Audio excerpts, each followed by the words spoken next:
नमस्कार, RA news देख रहे हैं आप। मैं हूं आपके साथ पल्लवी सिंह। उत्तर प्रदेश में नगर निकाय चुनाव में ओबीसी आरक्षण पर हाईकोर्ट के फैसले पर राजनीति तेज हो गई है। आज उसी मुद्दे पर विस्तार से आपको बताएंगे।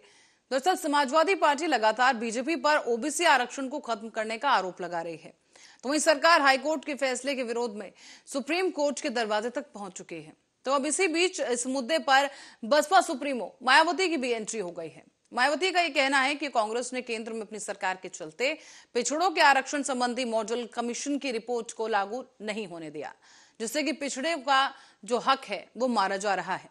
आरक्षण का मामला तूल पकड़ने लगा है और इससे कि अब सरकार भी सवालों के घेरे में आ गई है।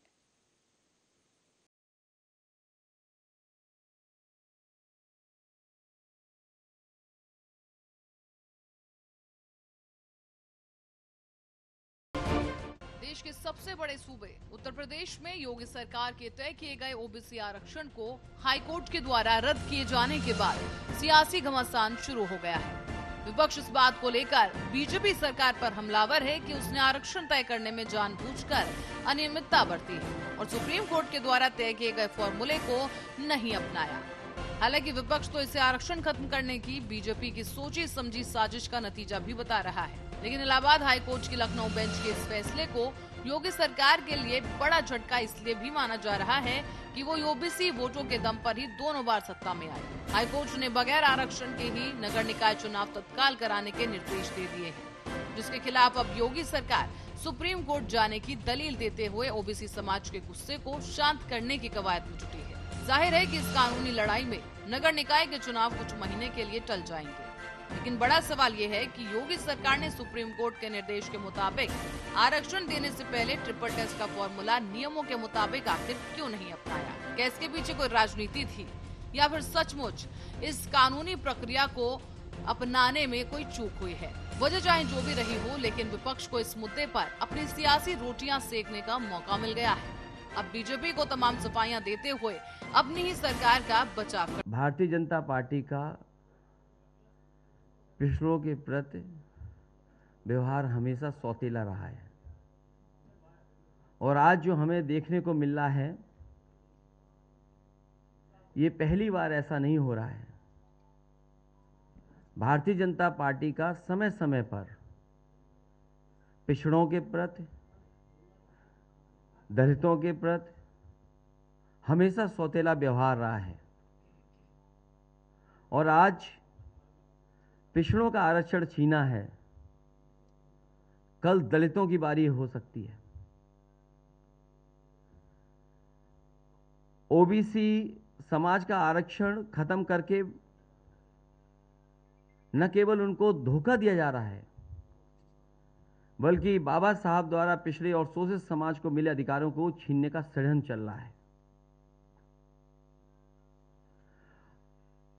केवल एक संस्था में नहीं, अगर भारतीय जनता पार्टी का काम करने का तरीका हम देखें तो हर संस्था में भारतीय जनता पार्टी जानबूझ करके षड्यंत्र कर करके पिछड़ों को, दलितों को अधिकार नहीं दे रही है।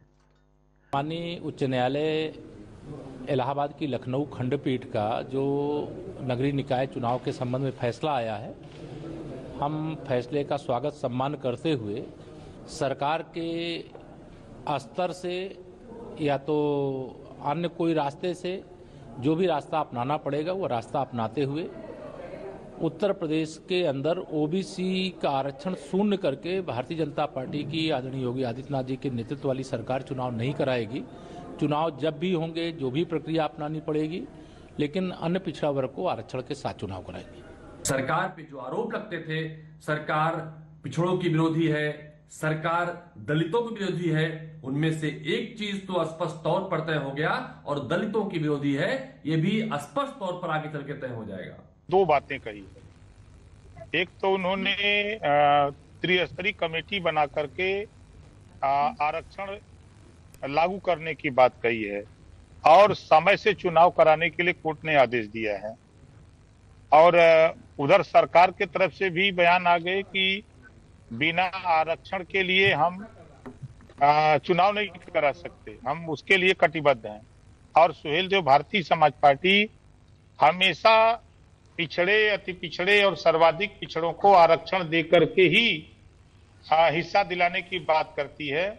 तो ऐसी परिस्थिति में भारतीय समाज पार्टी जरूरत पड़ेगी तो हम सुप्रीम कोर्ट में भी हम इसके खिलाफ जाएंगे। हाई कोर्ट के फैसले के खिलाफ हम सुप्रीम कोर्ट भी जाएंगे और इसमें हम 1 इंच भी पीछे नहीं हटेंगे, क्योंकि हमारी लड़ाई ही हिस्से की है।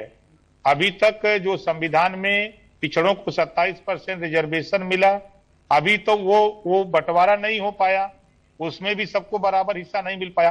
और स्थानीय निकाय चुनाव जो जिसपे रोक लगी है कि इसमें बगैर आरक्षण के चुनाव करा दिया जाए, तो उसमें कोर्ट ने 2 बातें कही हैं। पहली बात तो कि बिना आरक्षण के चुनाव कराने की बात, दूसरा कि यदि सरकार चाहे तो त्रिस्तरीय कमेटी बनाकर के 31 जनवरी तक इसका निस्तारण करे। दोनों बात उन्होंने कहा है। तो सरकार भी तो कटिबद्ध है कि नहीं हम आरक्षण देंगे, और सरकार भी कह रही है कि हम इसके लिए जरूरत पड़ेगी तो कोर्ट के फैसले को, हाई कोर्ट के फैसले को चुनौती देने सुप्रीम कोर्ट जाएंगे। हालांकि मुख्यमंत्री योगी आदित्यनाथ ने साफ कह दिया है कि बिना ओबीसी आरक्षण के निकाय चुनाव नहीं होगा और सरकार हाईकोर्ट के इस फैसले के खिलाफ सुप्रीम कोर्ट जा सकती है। वैसे भी सरकार को अपनी गलती दुरुस्त करने और आरक्षण के आधार पर चुनाव कराने के लिए अब शीर्ष अदालत का दरवाजा खटखटाना ही होगा। उन्होंने ये भी साफ कर दिया कि प्रदेश सरकार नगरीय निकाय सामान्य निर्वाचन के परिप्रेक्ष्य में एक आयोग गठित कर ट्रिपल टेस्ट के आधार पर अन्य पिछड़ा वर्ग के नागरिकों को आरक्षण की सुविधा उपलब्ध कराएगी। इसके बाद ही नगर निकाय के चुनाव को संपन्न कराया जाएगा। लेकिन सरकार को ये काम तो आरक्षण सूची जारी करने से पहले ही ट्रिपल टेस्ट फॉर्मूला के तहत कर लेना चाहिए था, जो कि उसने नहीं किया और पूरा मामला कानूनी लड़ाई में तब्दील हो गया। दरअसल पिछले महीने के अंत में सरकार ने नगर निकाय चुनावों की सीटों की आरक्षण सूची तैयार की थी, जिसकी अधिसूचना 5 दिसंबर को जारी की गई। सरकार की इसी सूची के खिलाफ हाईकोर्ट में कई याचिकाएं दायर की गई, जिनमें ये कहा गया कि सरकार ने ओबीसी आरक्षण जारी करने के लिए जरूरी ट्रिपल टेस्ट फॉर्मूला नहीं अपनाया है, लिहाजा इसी सूची को खारिज किया जाए, क्योंकि इस मोर्चे पर चूक तो सरकार की तरफ से ही हुई थी। इसीलिए अदालत में भी उसकी कोई दलील काम नहीं आई और हाईकोर्ट ने उस आरक्षण सूची को रद्द करते हुए उन सभी सीटों को सामान्य सीटों में बदलने का फैसला सुना दिया।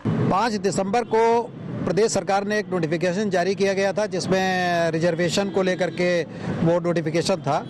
उसके खिलाफ यहाँ बहुत याचिकाएं दाखिल की गई थी, करीब 90, और आज उसमें फैसला आया है। 5 दिसंबर 2022 का जो नोटिफिकेशन था उसको निरस्त कर दिया गया है और उच्च न्यायालय ने ये कहा है कि डेडिकेटेड कमीशन और ट्रिपल सर्वे के कराए बिना ओबीसी को रिजर्वेशन नहीं दिया जा सकता, क्योंकि उस सर्वे में और उस कमीशन में समय लगेगा, इसलिए मौजूदा चुनाव तुरंत। फर्दर कोर्स ऑफ एक्शन देखिए उत्तर प्रदेश सरकार को तय करना है।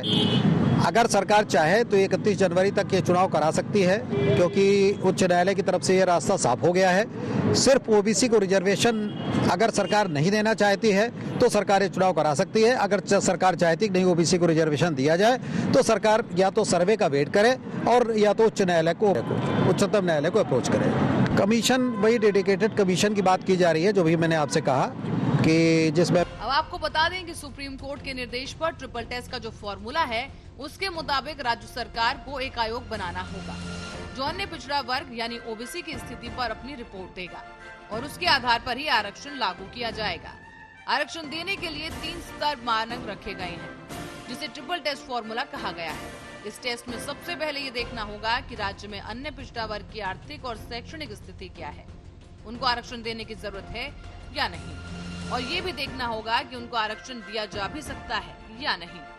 साथ ही ये भी ध्यान रखना होगा कि कुल आरक्षण 50% से अधिक न हो। हाल ही में सुप्रीम कोर्ट ने एक निर्देश में ये भी कहा कि ओबीसी को आरक्षण देने के लिए अगर ट्रिपल टेस्ट नहीं अपनाया गया तो अन्य पिछड़ा वर्ग की सीटों को अनारक्षित यानी कि सामान्य श्रेणी में ही माना जाएगा।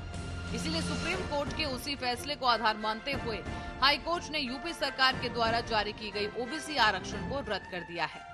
अब सरकार की तरफ से हुई इस चूक को विपक्ष ने एक बड़ा सियासी औजार बना लिया है। विपक्ष के नेता और समाजवादी पार्टी के मुखिया अखिलेश यादव ने कहा कि आरक्षण विरोधी बीजेपी नगर निकाय चुनाव में ओबीसी आरक्षण के मामले पर अब घड़ियाली सहानुभूति दिखा रही है, लेकिन ओबीसी समुदाय उसका असली चेहरा पहचान चुका है। वहीं बीएसपी सुप्रीमो मायावती के मुताबिक हाईकोर्ट का ये फैसला बीजेपी और उनकी सरकार की ओबीसी और आरक्षण विरोधी सोच को प्रकट करता है। ओबीसी समाज का आरक्षण खत्म करके ओबीसी समाज की आने वाली नस्लों को भी गुलाम बनाने का षड्यंत्र चल रहा है।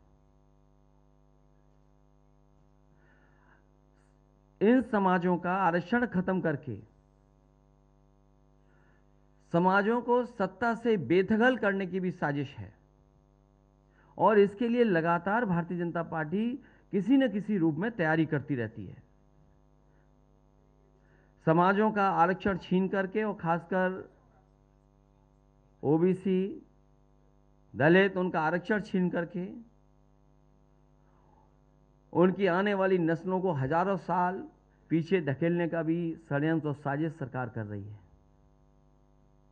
भारतीय जनता पार्टी समय समय पर पिछड़ों का तो वोट चाहती है,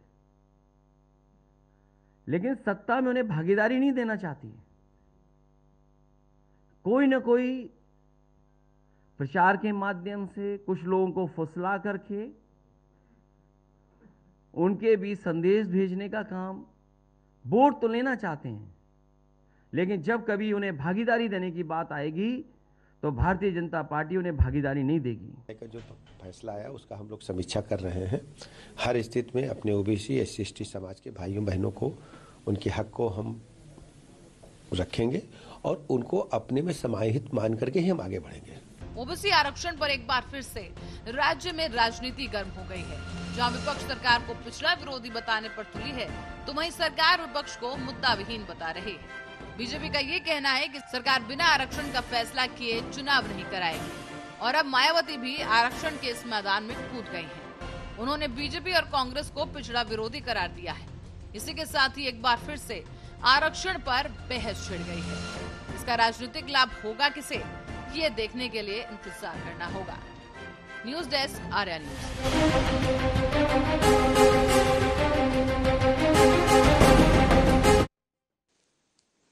और आरक्षण का मामला एक बार फिर सुर्खियों में आ गया है। हाईकोर्ट के फैसले के बाद जहां सरकार पूरी तरह से बैकफुट पर आ गई है, तो वहीं विपक्ष के तेवर भी तीखे हो गए हैं। सपा लगातार सरकार पर ओबीसी विरोधी होने का आरोप लगा रही है, तो वहीं अब मायावती भी विरोध का बिगुल बजा चुकी है। बसपा का ये कहना है कि बीजेपी और कांग्रेस दोनों ही अपने कार्यकाल के दौरान आरक्षण को कमजोर करने का प्रयास कर चुके हैं। ऐसे में अब सवाल ये कि आरक्षण का मुद्दा क्या बीजेपी को नुकसान पहुंचा सकता है, वो भी उस समय जब निकाय चुनाव सामने है। अब बीजेपी इस मुद्दे पर घिरती नजर आ रही है। देखना ये होगा कि इस मुद्दे से बीजेपी किस तरह निपटती है। इसी के साथ ही इस खास पेशकश में इतना ही। आप देखते रहिए आर्या न्यूज।